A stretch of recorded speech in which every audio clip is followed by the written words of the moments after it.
बहुत दिनों से दिमाग में एक विचार आ रहा है, सोचा आज तुम्हें बता ही दूं। ओहो, तो क्या उसके लिए मुहूर्त निकालना पड़ेगा? अरे जो बोलना है बोल दीजिए ना। अरे भाई, मौका दोगी तो बोलूं। सॉरी, बोली। अम्बा, हमारा वीरानी परिवार आज एक सूत्र में बंधा हुआ है। हम सब लोग साथ में मिलजुल कर राजी खुशी यहीं रह रहे हैं, लेकिन जब हम नहीं होंगे तो क्या ये सब कुछ ऐसा ही रहेगा? आप कहना क्या चाहते हैं? भाई, मैंने सोच समझकर एक फैसला किया है। वो क्या? अम्बा, मैं अपनी वसीयत बनाना चाहता हूँ। वसीयत? हाँ, ये धन दौलत बड़ी पेचीदा चीज है। इसी के वजह से समाज में झगड़े होते हैं, परिवार बिखर जाते हैं, मनमुटाव होता है, और हमारे पश्चात ऐसा कुछ भी न हो, ऐसा मैं चाहता हूं। इसलिए मैं वकील के साथ बात करके अपनी वसीयत बना दूं। तो आप अपनी वसीयत बनाना चाहते हैं? हाँ अम्बा, यही समय की मांग है। ठीक है, मुझे आप पर पूरा विश्वास है। आप जो भी कुछ करेंगे ठीक ही करेंगे। लेकिन अम्बा, ये बात हम तीनों के अलावा किसी को पता नहीं चलनी चाहिए। तीन? ये तीसरा कौन है? तुम, मैं और हमारा वकील। ओह, अच्छा। ठीक है ना? हाँ, ठीक। मैंने फोन कर दिया है सक्सेना साहब। लो, आ गए। नमस्कार, तशरीफ रखिए। नमस्ते जी। सक्सेना साहब, मैंने आपको यहाँ इसलिए बुलाया है कि मैं आपसे कुछ कॉन्फिडेंशियल बात करना चाहता हूँ। आपसे कुछ खास बात करनी थी, इसलिए आपको यहाँ घर पे ही बुलाया है। ठीक है, आप जो कहना चाहते हैं कहिए। मैं आप दोनों को विश्वास दिलाकर ये कहना चाहता हूँ कि आप जो भी कुछ कहेंगे वो हमारे और आपके बीच में ही रहेगी। कहिए, क्या कहना चाहते हैं आप? चलिए, एक मिनट।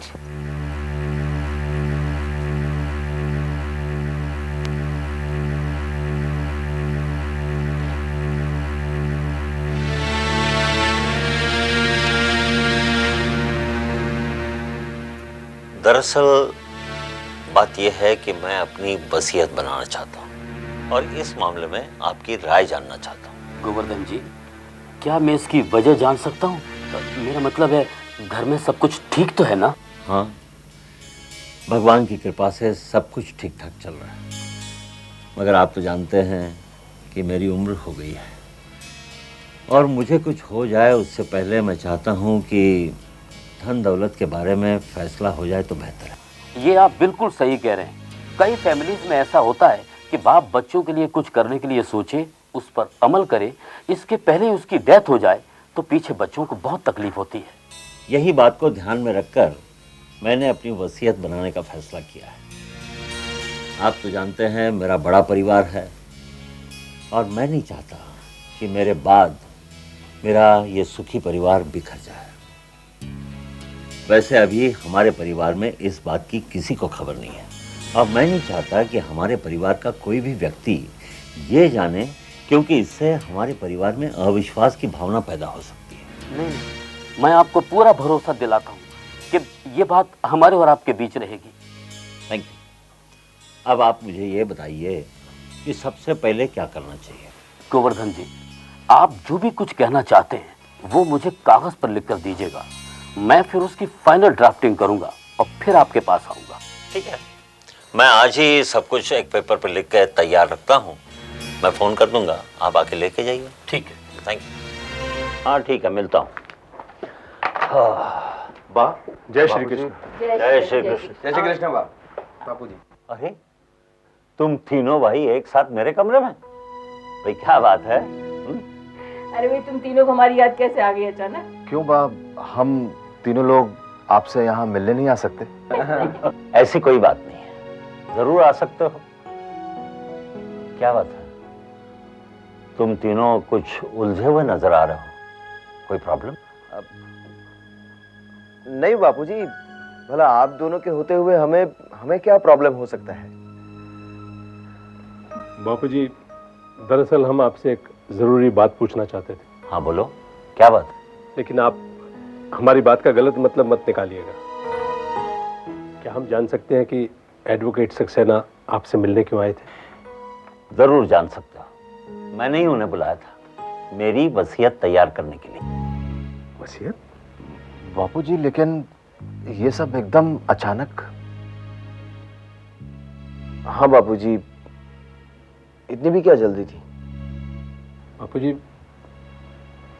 क्या बात है? हमसे कोई भूल हुई है क्या? नहीं बेटे, ऐसी कोई बात नहीं है। मैं तो अपना कर्तव्य निभा रहा हूं। मैं आज स्वस्थ हूं, ठीक ठाक हूं, इसलिए मैंने सोचा कि ये काम मैं जल्द से जल्द कर दूं। एक बाप होने के नाते मेरे पास जो कुछ भी है वो आप लोगों में बराबर से बांट दूं। मैं अपने बाप के जिम्मेदारी से भी मुक्त हो जाऊंगा, और कोई कारण नहीं, यही कारण है। बापूजी, आप दोनों ने तो अपना फर्ज निभा दिया हमारे बारे में सोचकर। क्या हमारा फर्ज नहीं है कि हम आपके बारे में सोचें? बापूजी, हम यही चाहते हैं कि आप दोनों हमेशा हम लोगों की आंखों के सामने रहें। यही हमारे लिए सबसे बड़ा सुख है। मनसुख भैया ठीक कह रहे हैं बापूजी। आप दोनों ही हमारे सुख और संतोष हैं। आप दोनों हमारे सब कुछ हैं।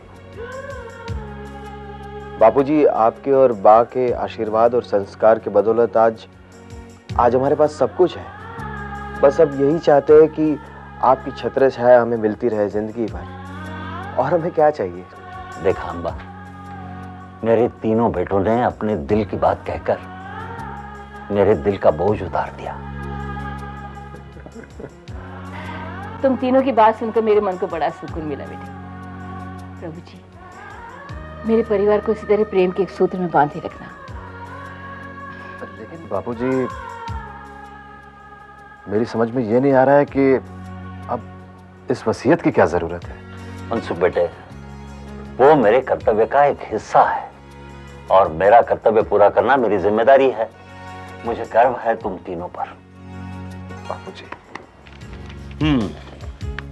अम्बा, ये रही मेरी वसीयत। मेरा मतलब है, सक्सेना साहब ने जो कहा था वो मैंने अपने हिसाब से इस कागज पर लिख दिया है। अब मैं चाहता हूं कि तुम भी इसे एक बार पढ़ लो। मैंने जो भी फैसला किया है सोच समझ कर किया। मुझे आप पर पूरा भरोसा है। आप जो कुछ करेंगे बिल्कुल सही करेंगे। सक्सेना साहब, मैंने अपने हिसाब से मेरे पूरे होशो हवास में इस कागज पर सब कुछ लिख दिया है। अब इसे लीगल बनाने का काम आपका। गोवर्धन जी, आप बिल्कुल चिंता न कीजिए।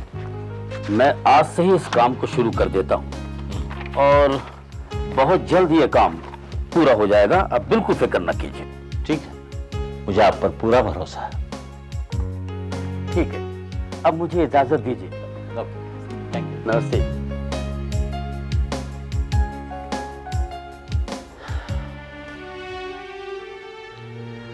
अम्बा, मेरी जिंदगी की एक और जिम्मेदारी पूरी होने वाली है। अब जब सक्सेना सारे कागजात तैयार कर लेंगे तो मैं चाहता हूं कि हमारे परिवार के सभी सदस्यों के सामने इसे पढ़ेंगे। आपकी बात बिल्कुल सही है। अरे हाँ अम्बा, एक बात पूछना तो भूल ही गया। मैंने तुलसी बेटी के लिए जो कुछ किया है वो सब ठीक है ना? बिल्कुल ठीक है। मैं एक बात से बहुत खुश हूँ कि आपने सबके लिए जो हक में फैसला किया है वो बिल्कुल सोच समझ कर किया है। बस अब सक्सेना आपकी वसीयत सबको पढ़ के सुना देगा तो अपना फर्ज पूरा हो जाएगा। लेकिन मुझे एक बात का डर है। डर? किस बात का? वो सविता बहू कहीं तुलसी की बात को लेकर कोई गलत अर्थ ना निकाले। आखिर वो भी तो हमारी बहू है ना। हाँ अम्बा, लेकिन मैंने जो भी फैसला किया है सोच समझ कर किया है, और अब मैं अपनी वसीयत में कोई चेंज नहीं चाहता। विल, ये सब क्या हो रहा है?